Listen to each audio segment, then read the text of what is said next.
Traditsiooniliselt on tehtud väikekandleid kuusest, mustast lepast,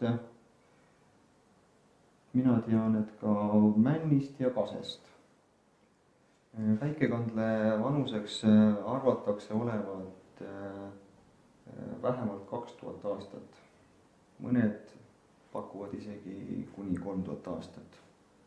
Ja seda pilli on mängitud peamiselt Läänemere ümber. Läänemere rahvad ja mõned Balti rahvad siin.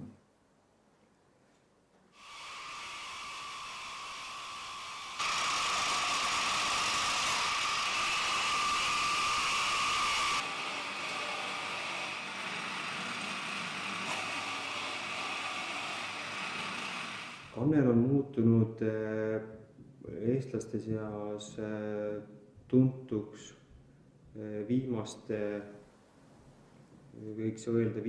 aastakümne jooksul jälle.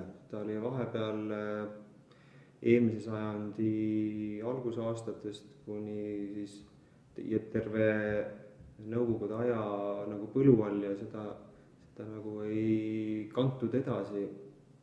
Aga nüüd taasiseseisvumise ajal hakkasid need asjad jälle arenema ja tärkas see huvi ja hakati pille ehitama ja võiks öelda, et eestlased ikka ehitavad väga palju omale väikseid kandleid.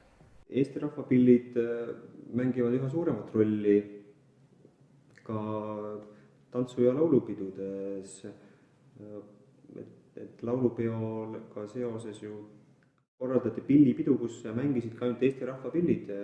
Terve suur väiksekandle orkester pandi kokku, et esitada neid lugusid koos.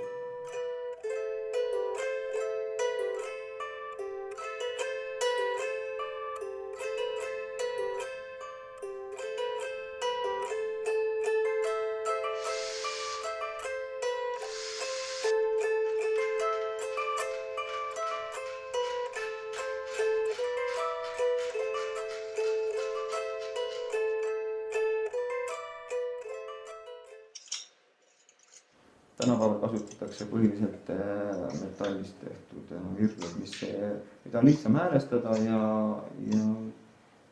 seisavad paremini hääles.